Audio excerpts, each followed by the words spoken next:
Hello everyone, welcome to the fifth lecture of the course.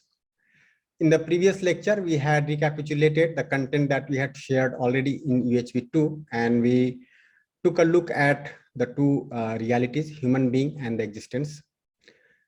We recapitulated that human being is coexistence of self and body. The needs, activities, and response of the self and body are entirely different. In particular, we talked about the response of the self, and we saw that there are four activities in the response of the self: knowing, assuming, recognizing, and fulfilling. So long as the self is operating with assuming, recognizing, and fulfilling, the self is in problems. But when the knowing part is ensured, the self is resolved. We also saw the role of education in taking the human being, that is the self, from the domain of problem to the domain of resolution. Going further, we took a look at the activities of the self, and we talked about the state of the self living with animal consciousness and the state of the self living with human consciousness. So we saw that there are two blocks of activities in the self. One is the block of imagination, where we have 5 activities. And then there is another block of knowing, that is realization, that is right understanding and right feeling.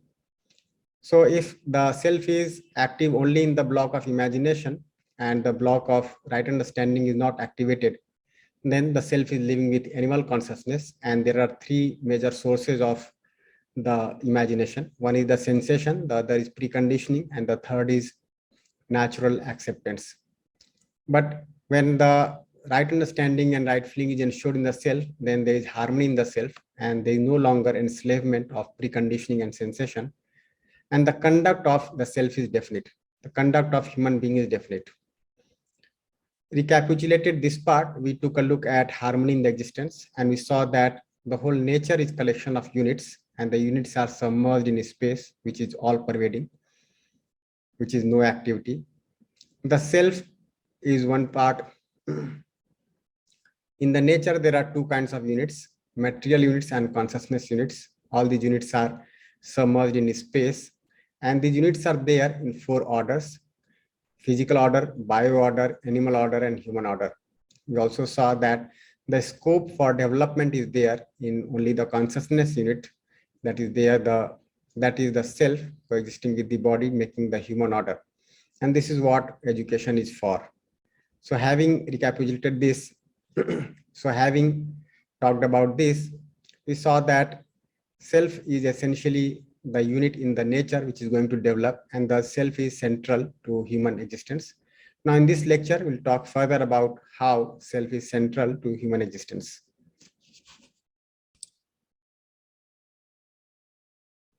So today's lecture is lecture 5 of module 1, where we are taking an introduction to the entire course. We'll be talking about the human being again, and we'll see how self is central to human existence, while the body is an instrument of the self.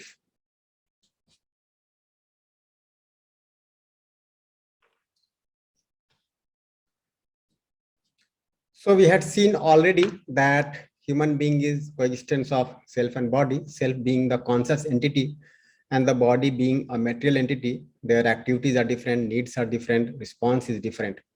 In the body, we can see that there are only 2 kinds of response: recognizing and fulfilling. While in the self, we have knowing and assuming in addition to recognizing and fulfilling. And it is knowing and assuming that makes the self conscious, while the body is material. Going further, if you observe the coexistence of self and body, you see that there is exchange of information between self and body. The self, which is the conscious unit, is sending instructions to the body, and the body is sending sensation to the self. No. Going further, we can see how self and body are coexisting. So the self, that is the conscious unit, is sending information to the body in the form of instruction and receiving information from the body in the form of sensation. So if you look at the transaction between the self and the body, the self is giving some instruction to the body, for example, get up, walk, etc. And the self is reading some sensation from the body, for example, sensation of pain, itching, etc.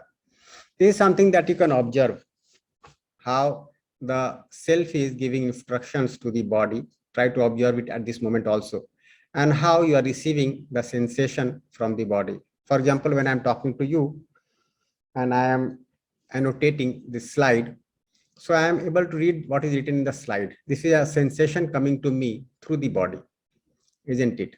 And I am deciding which word to highlight and which word not to highlight. And thus I am sending instruction to the body, and then with the help of my hand, I am able to highlight certain words in the slide. Now you'll see that this is a kind of interaction that is taking place between the self and the body quite regularly. It is ultimately the self which is giving some instruction to the body, and the self only is reading some sensation from the body. So instruction is an information. So instruction is an information given by the self, and sensation is an information received by the self. The transaction between the self and the body is only of information, and there is no material transaction taking place here. I hope you are able to see this, that between you and your body, there is no material transaction taking place. It is only in the form of information. So when I'm talking to you, I'm uttering some words. So I am selecting which words to speak. And then with the help of the body, the words are being pronounced, isn't it? At the same time, I am looking at the slide here, and I am able to decide what to say at this particular slide. So ultimately, I am sensing with the help of the body, and I'm giving instruction to the body so that the words can come out. And there is no material transaction taking place here. Now try to observe the same thing in every activity during the day. When you go to sleep, what happens? When you get up in the morning, what happens? When you are active during the day, what is happening? What are you doing in coexistence with the body? How come the transaction is taking place between you and your body? Is there some material transaction taking place there or not? Try to question it to yourself. Try to find out for yourself. The next thing, which is very important to observe, is who is taking the decision for the transaction. So you'll see that the decision to send instruction to the body is made by the self. And the decision to read the sensation from the body is also made by the self. So the decision making is always there in the self, not in the body. As we had discussed earlier, the self is the conscious entity and the body is a material entity. So in the body, there is no conscious activity. Now this decision making is a conscious activity, isn't it? So whenever you are making some decision, some assuming is involved, and that is there in the self, not in the body. That assuming may be guided by knowing, or may be there in the absence of knowing, or may be there in the absence of knowing, isn't it? So for example, whenever some action is taking place with the help of the body, let's say getting up. So it is you who decides whether to get up or not. So you wake up in the morning and you have to get up from the bed, and then you see that the time is only 5 a.m. and you feel that yes, there is still more time to sleep, and then you decide not to get up. But suddenly you remember that you have an assignment to do today and submit today, and then you suddenly get up. Now what is happening here? You decided. When you decided that you don't have to get up, you instructed the body to continue sleeping. But when you decided that I have to complete this assignment, then you got up and the body acted accordingly, isn't it? While you are sleeping also, you can see that when you feel cold, you get some sensation from the body and you try to pull a sheet over your body to protect your body. And when you feel that the room is very hot, right, you feel like removing the sheet from your body. Now, every time you'll see that whenever some activity is taking place with the help of the body, it is you who is making the decision. It is not the body. Take any other example from your side. Let's say you are breathing. Here again, you can see that while breathing also, it is you who is deciding. You can stop your breath. For how long? Decide. So you'll see that you are deciding whether to continue breathing or not. You can stop your breath for some time, isn't it? You can stop your breath or you can continue with your breath. So try to look into all these activities. When you start walking and then you lift one foot, did the foot go up by itself or you decided? Who decided whether the left foot has to go up first or the right foot has to go up first? It is you who decided. While eating also, it is you who decided how to put the food in the mouth. Do you have to eat with your hands or do you have to use a spoon for eating? What to eat first? There are 4 items in front of you. What to eat first? What not to eat first? Now, every time you see that the decision is being made by the self, not the body. So the decision for every transaction is made by the self. Now, this may be a little difficult for you straight away to see this, but keep on exploring and verifying. Now, when we do the practice exercises in exercise 2, this will become more evident to you. You will be able to observe how the decision is being made by the self every time in every transaction with the body. So keep on observing this. Now let us go further to explore something deeper about the self and the body. Now the self is there, that is you are there, isn't it?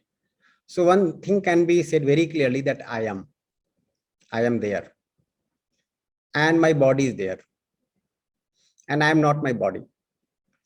The body is a material entity, I am the conscious entity, and I am very much there. Neither the body is a part of me, nor I am a part of the body. So I exist as a conscious entity, the body exists as a material entity, and the two are coexisting. Can you see this? That you are there? Sometimes we also might have some doubts about this being of the self, whether the self is there or not.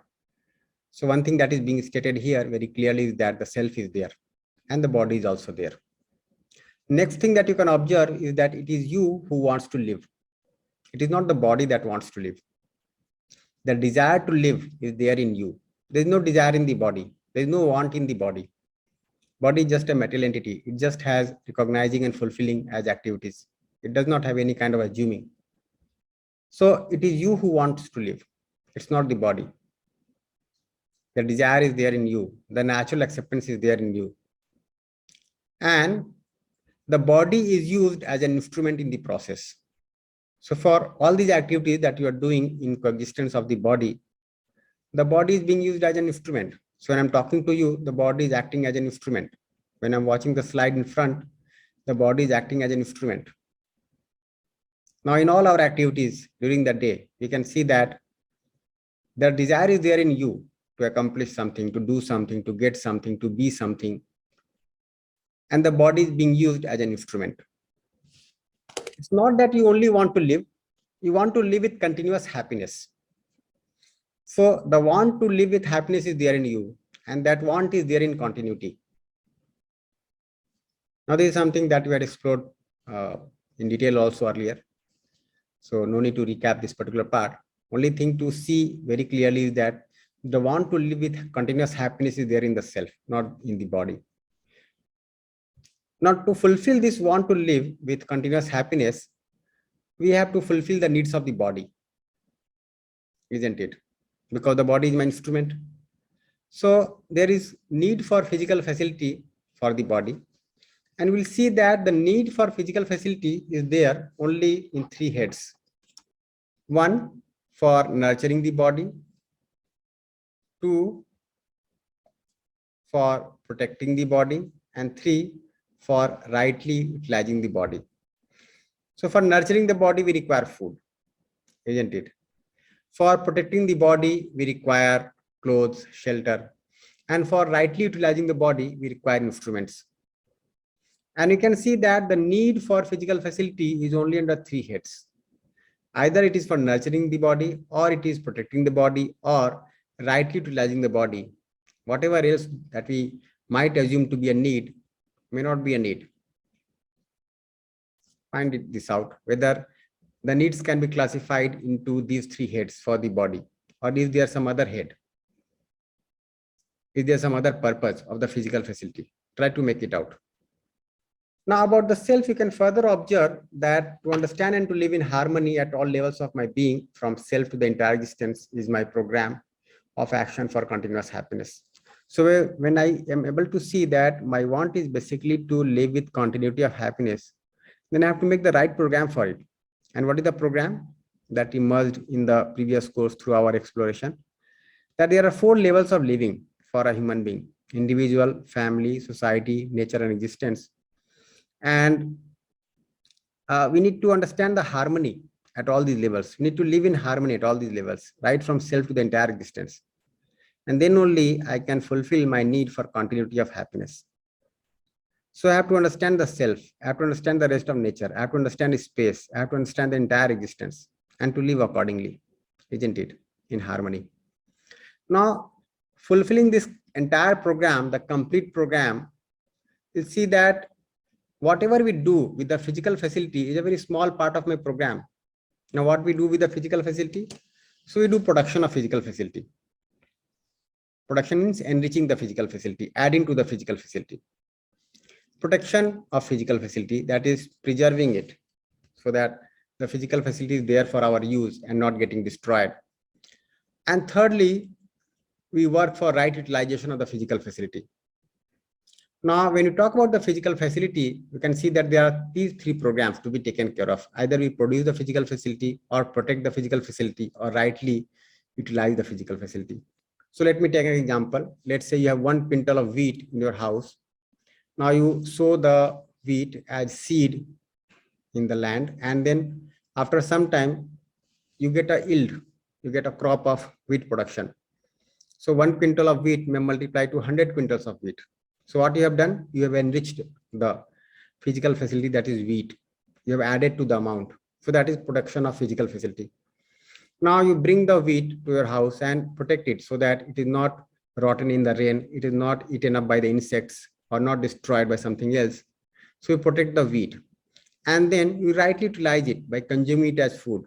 So if somebody is making liquor out of wheat and not utilizing the wheat as food, then this is kind of misuse. So we rightly utilize the physical facility. In a similar manner, we can look for all these things. Our clothes, we do produce, we protect, and we rightly utilize. Houses, instruments like mobile, other gadgets, computer, laptop, okay, all these things that you can see, vehicles, we produce them, we protect them, and we rightly utilize them. But one thing which is very significant to observe here is that whatever we do with the physical facilities is only a very small part of my program. So one number has been given as less than 1/4 because there are 4 levels of living, and when I have to fulfill the needs of the body, then I require physical facilities. So if you can see that at the level of individual, one part is the self, the other part is the body. And whatever we do with the physical facilities is to ensure the fulfillment of the needs of the body. So it is even less than 1/4 because there are 4 levels of living. This is just to signify that unknowingly we have given a very high priority to physical facilities, while in our living, the physical facility occupies a very small part, isn't it? Try to observe this. So explore about this, try to verify this. Is that true for you or not? What is your complete program? Can production of physical facility be our complete program? Can we invest all our time and energy, forsake every other thing for the production of physical facility or for the protection of physical facility? Isn't it? So that cannot be my complete program. Unknowingly, civilizationally, we are trying to attribute too much of importance to physical facility, getting too much involved with the production of physical facility or protection of physical facility. And that also we are not able to do rightly. So it may be the case that while producing the physical facility, we are destroying the rest of nature.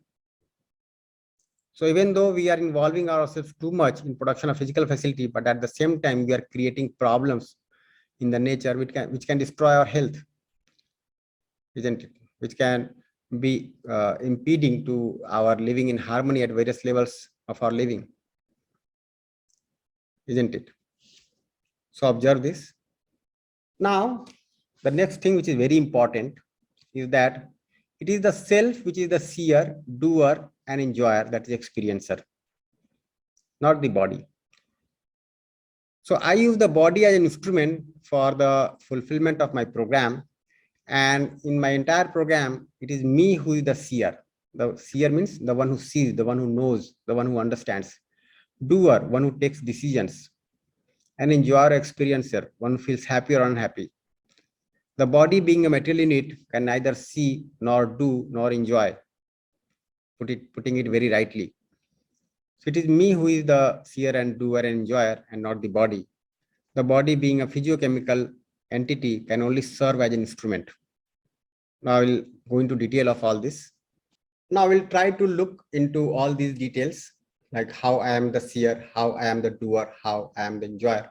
So seer means the one that sees or understands. So when I'm talking to you, when I'm delivering this lecture and trying to convey something to you, it is you who is going to understand, not the body. Through the body, you are getting some sensation, you are able to read the words, but it is you who assigns the meaning to these words, isn't it? For example, if you are given something in your hand and you conclude that this is a pen, it is not your eyes that concluded this, it is you that concluded this. The self sees via the eyes don't see themselves. Now the eyes are a part of the body, an organ of the body, and it is only working as an instrument for the body. So there is some physiochemical thing in front of the eyes and the sight is created. So an image is formed on the retina of the eye, and from the retina, the image goes to the brain, and from the brain, it goes to you. And it is you who finds out what is the meaning. Now you'll see that every time you might see the pen in a different way. So let's say somebody may put the pen like this in front of you. The other person may put the pen in like this in front of you. Somebody may even hide the pen and not be able to, you are not able to see the pen, but you are able to make out this is a pen. And it is you only who is able to make out that the pen is going to be used for writing. Now you can see that in different situations, we have different look of the pen. Sometimes it looks like this, sometimes it looks like this, sometimes it looks like this. Every time a different kind of image is formed, but it is you who concludes that it is the pen that is going to be used for writing. So the eyes just have the image of the pen, the image gets transferred to you, and you are able to make out whether this is a pen or not, and what is going to be the use for the pen. So like that, all the five senses are just the instruments that enable the self to see something outside. And what are those five senses? So the eyes are there, ears are there, nose is there, skin is there, and the tongue is there. Now from the eyes, we get the sight. From the ears, we get the sound.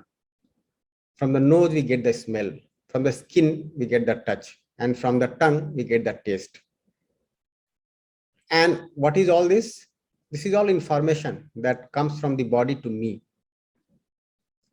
And it is I who decide whether I have to go for this particular sensation or not, this particular sight or not, this particular touch or not, this particular taste or not, this particular sound or not, isn't it? So just like you see outside, you can also see within without using the sensation in the body as a means to see. For example, can you see your thoughts? Can you see your imagination? Can you see what is going on in your imagination? Now we have started the practice exercise of observing your imagination. Now, who is observing your imagination? It is you who is observing. What is the role of the body in observing your imagination? Now, the imagination is not something outside you, it is there in you, isn't it? So what is the role of the body in observing your imagination? So you can see that you are feeling happy, you are feeling unhappy, getting angry, getting sad, getting depressed, getting excited sometimes, and so many things. And it is you who is able to see this. Thus, it is the self who sees or understands, sometimes with the help of the body, sometimes without the help of the body. So it is the self who sees or understands, sometimes with the help of the body, sometimes without the help of the body. I don't require the body every time, isn't it? For example, you have been living in your house for a long time, and maybe you can also make out where the things are put in your house with your closed eyes, because you do remember, where do I put my pen, where do I put my pillow, where do I put my books.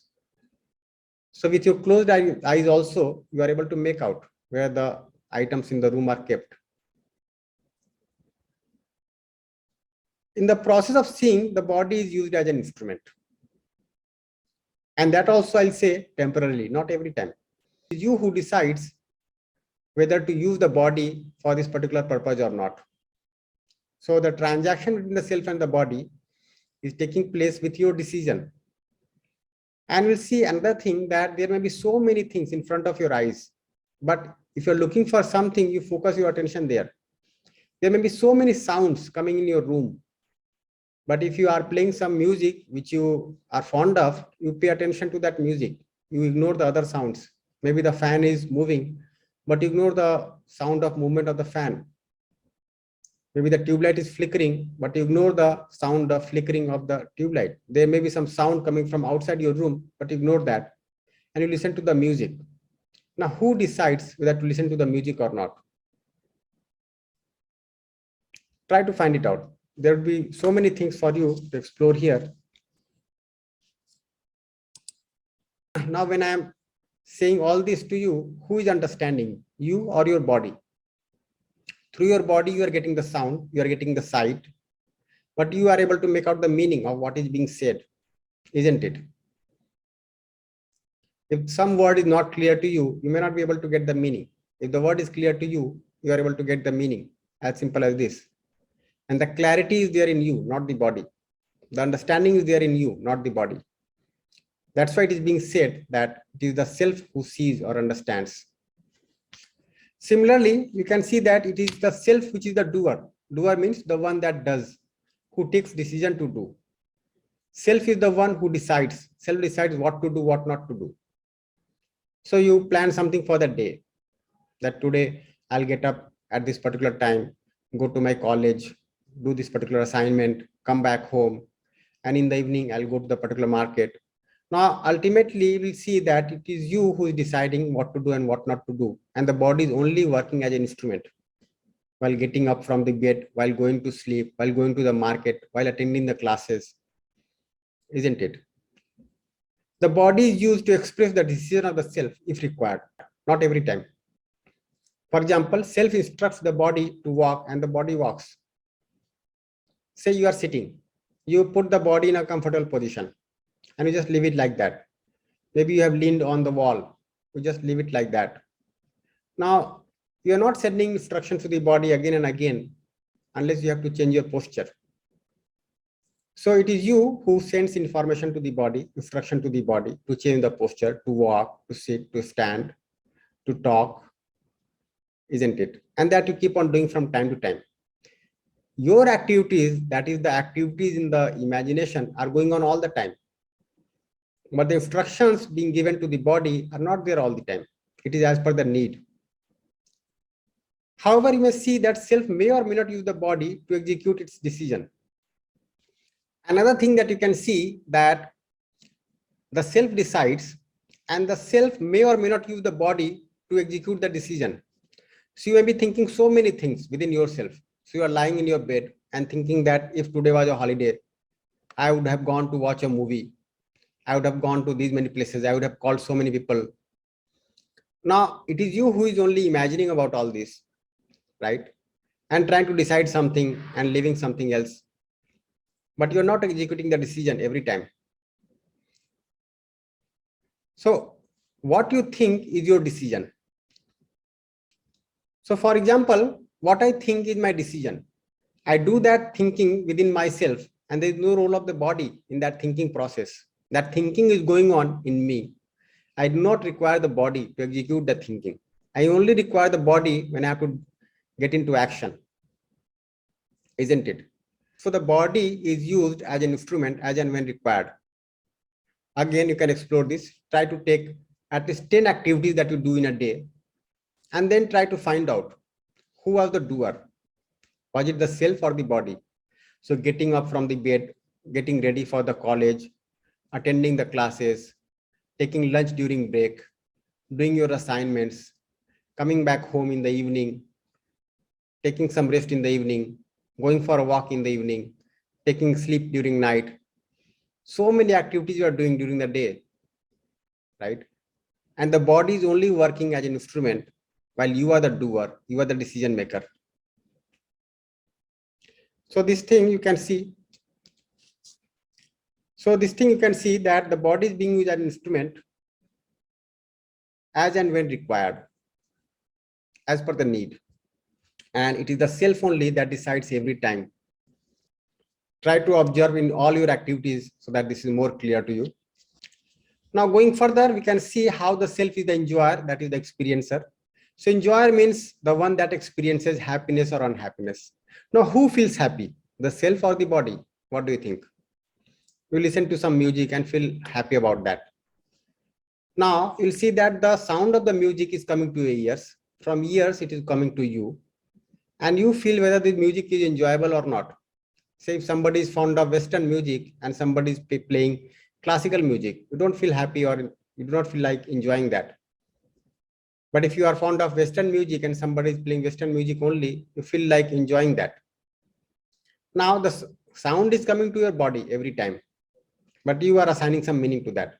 Maybe you are fond of a particular song, somebody is playing that song, but maybe a friend of yours also was fond of that song and is no longer a friend of yours.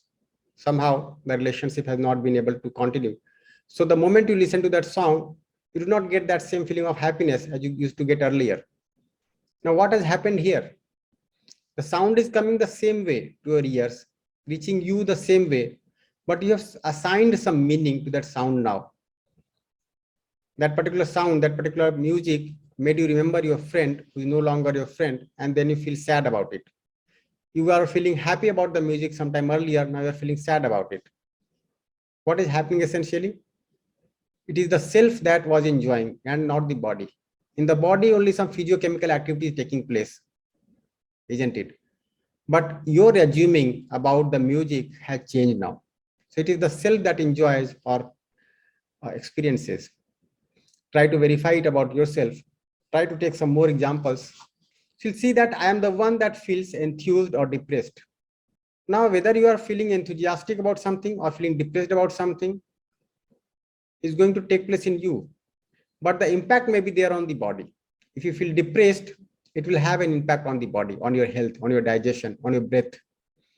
If you feel enthused, it will again have some impact on the body, isn't it?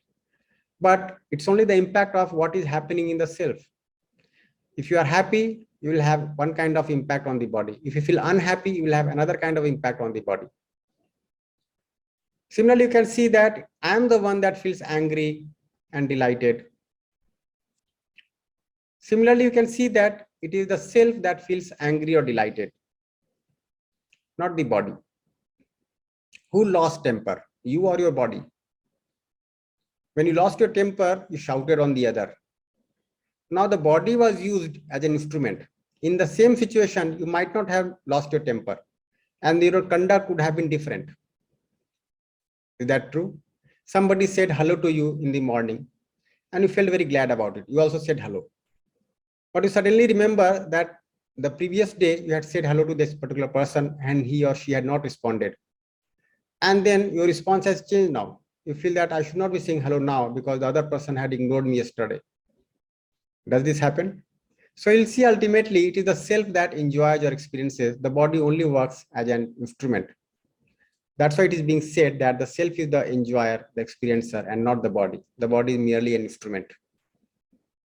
So in all these three activities like seeing, doing, and enjoying, you can take multiple examples. This is something that you can do as a homework for yourself today.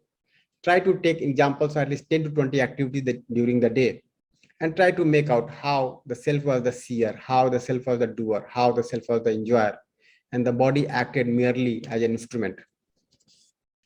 So essentially what is being said, that self is the seer, doer, and enjoyer. Now, who is the seer essentially? So we had talked about the self in brief only. I'll not say in much detail. We'll be talking about the self in much more detail in the following lectures. Now in the self, we could see that there are two blocks. There is one block B1, that is the block of right understanding. And then there is one block B2, which is the block of imagination. So being the seer essentially means we are talking about the block B1, the higher activities of the self in this block is the main seer. It is able to see the reality, say a tree, for example, in relationship, harmony, and coexistence, which is the essence, which is definite, universal, and continuous. So essentially, it is the block B1, the block of right understanding, the dimension of knowing, that is the seer, that is able to see the reality. Now, as we go further, we'll see that the self is the seer, that is the pure observer. We have to be the pure observer to be able to see the reality, and the reality is whole existence. So ultimately, it is me who understands the reality. It is me who understands the human being, the relation between human being and human being, the other orders in the nature, the space, the entire existence. And when we are able to observe the entire existence, we are able to see how there is relationship in the entire existence, there is harmony in the entire existence, there is coexistence in the entire existence. We can also see that the essence of all this is essentially definite. We can also see that relationship, harmony, and coexistence is something that is definite in itself, universal and continuous. It is essentially block B1, that is the dimension of knowing, that is the seer. Now, when it comes to doer, the decision maker, it is block B2, that is the activities in the imagination of the self in this block, and they are the doer. These activities recognize the relationship with other units and work out the details of how to fulfill that relationship. That is thinking about this, analyzing about this, comparing, trying to chalk out the plans and programs, making the decisions. So the decision making is taking place in block B2, the block of imagination. Here we have activities like imaging, analyzing, comparing, selecting, and testing. So when we are able to make a decision, we select that particular thing and we are able to execute it. Now, when we talk about the enjoyer, both block B1 and block B2 are the enjoyer, and they enjoy the super bliss, satisfaction, peace, and happiness at the level of realization, understanding, contemplation, comparing, and testing. So we'll talk about all these words. They may seem difficult to you at this point of time, but as we go along, these words will be more clear to you. The meanings will be more clear to you. So what is being said here is that block B1 is the seer, block B2 is the doer, and both block B1 and block B2, that is the block of imagination and the block of knowing, are the enjoyer. So look into all these details when we talk about higher activities of the self, where we explain the diagram in the previous slide. So to sum up the whole thing, we can see that human being is coexistence of self and body. Self is the seer, doer, enjoyer, and it is central to human existence, the body being a material entity. The need of the self is continuous happiness, and for this, the program of the self is to understand harmony and to live in harmony at all the 4 levels of living. And what are those 4 levels? So the first level is as an individual, as a human being. The second level is as a member of family. Thirdly, as a member of society, and fourthly, as a unit in the nature and existence. And understanding of harmony, feeling of harmony is going to take place at the level of self only. The body is used as an instrument of the self. The transaction between self and body is only in the form of information and is decided by the self every time. So this is what we try to bring out in this lecture. Now for self-reflection, there is some homework for you today. So observe the imagination going on in you, that is yourself at this moment, and observe the desire, thought, and expectation in this. So try to observe your imagination and try to make out what is the desire in your imagination, what is the thought in your imagination, what is the expectation in your imagination. Then next, are you able to see that your happiness and unhappiness depends on your own state of imagination? For example, when you are thinking of taking revenge from the other with a feeling of opposition, what is your state? Is it of happiness or unhappiness? How much of this is dependent on the state of the body? Try to make it out. Next thing, suppose you are sitting in an air-conditioned room with your director with whom you have a feeling of opposition. Will you be comfortable within? So for self-reflection as a homework, there are 3 things to do today. The first is observe the imagination going on in yourself at this moment and observe the desire, thought, and expectation in this. So in your imagination, you can make out what is the desire, what is the thought, what is the imagination. Can you make it out? How can I distinguish between my desire and thought? How can I distinguish between my thought and expectation? So let me say very briefly that desire is essentially what you want to be as a human being, as a member of family, as a member of society, as a unit of nature. That is your desire. Thought is how to accomplish it. And expectation is basically selecting and testing what you try to analyze within yourself, what to try to compare within yourself. The second assignment is Are you able to see that your happiness and unhappiness depends on your own state of imagination? For example, when you are thinking of taking revenge from the other with a feeling of opposition, what is your state? Is it of happiness or unhappiness? How much of this is dependent on the state of the body? Can you make it out? Thirdly, suppose you are sitting in an air-conditioned room with your boss with whom you have a feeling of opposition. So will you be comfortable within or uncomfortable within? Happy or unhappy within? So the air-conditioned room can condition your body, okay? But what is going on in your imagination is something different. Why all these exercises? So that you can clearly make out the difference between the self and the body. You can make out the difference in the response of self and the body. You can see that it is the self which is the seer, the doer and enjoyer, and not the body. So do these exercises seriously. Now going further to see how the self is the seer, doer, and enjoyer, we'll see that essentially in the self, the block B1, which is the block of higher activities of the self, is the main seer. It is able to see the reality. Now, if you remember, block B1 is the block of right understanding, right feeling, that is knowing, that is realization. And this is the block where the actual process of seeing does take place. And this is the block where the seeing does take place. Now, when I'm able to see the reality, I can see that there is relationship, there is harmony, and there is coexistence in the existence. And this is the essence. And this is something which is definite, universal, and continuous. So normally when we see something outside, we are able to get the sensation of the form of that particular object, particularly when we're talking about the material objects, say a tree. And we are not able to see through the eyes the relationship, harmony, or coexistence which is associated with the tree. But in the domain of block B1, in the domain of knowing, we are able to see this. And this is actually the meaning of being able to see the reality as it is. Now, when it comes to doer, block B2 is the doer. And in block B2, we have imagination. So the activities in the imagination of the self in this block actually are the ones that can be said to be the doer. Now, if you look at the doer, the doing takes place in block B2, which is the block of imagination. And here we have activities of imaging, analyzing, comparing, selecting, and testing. And here the decision making takes place.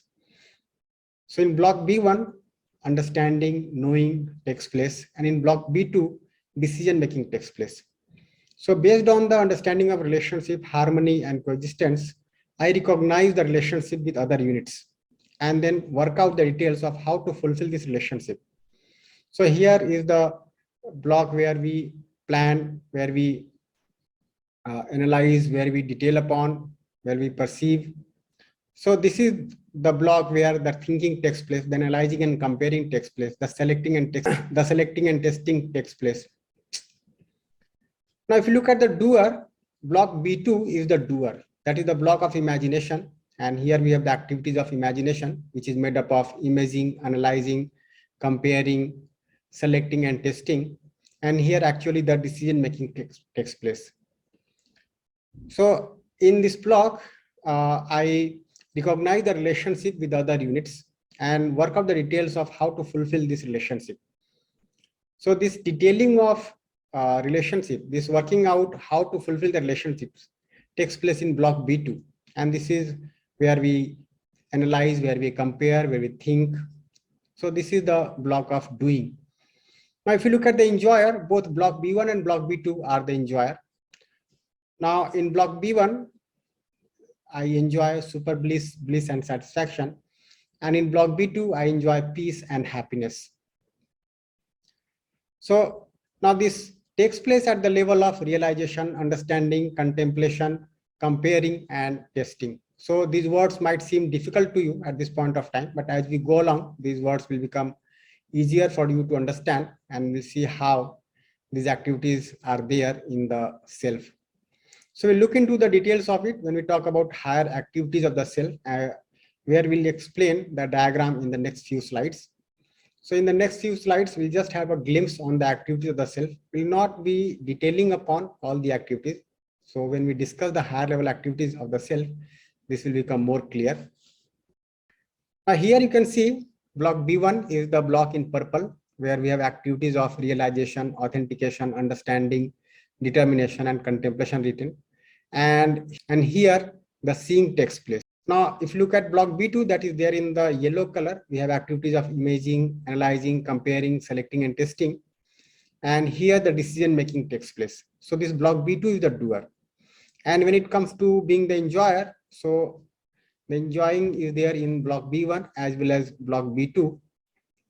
So in block B1, there is enjoyment of super bliss and satisfaction, while in block B2, there is enjoyment of peace and happiness. So in block B1, at the level of realization, there is clarity of coexistence in existence, that is clarity of submergence of nature in space. At the level of understanding, there is clarity of harmony in the nature, that is self-organization in the nature or innateness in the nature. And at the level of contemplation, there is clarity of relationship, that is natural characteristic, that is the participation in the larger order. So the clarity, the seeing, the knowing, the understanding takes place here in block B1. And that is actually the meaning of seeing. And if you look at block B2, then here I work out the details of how to ensure the coexistence, harmony, and justice in my living, so that they are able to guide my senses, health, and profit. Again, we'll detail upon all these words in the following lectures.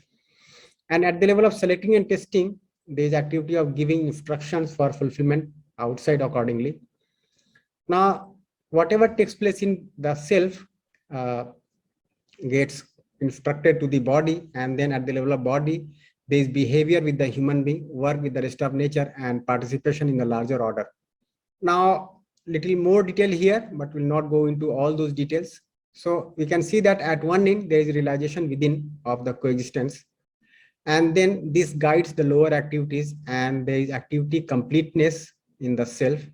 With that, the expression is there outside through behavior, work, and participation. And ultimately, that leads to universal human order that goes from one generation to another generation, forming the human tradition. So this is something that we're trying to refer to. So you can see that in the purple block, the actual process of knowing or understanding or seeing is taking place, and the decision making is taking place in block B2, but there is enjoying in both the blocks B1 as well as B2. Now, put in one slide, as we were discussing earlier, we can see that the self is central to human existence.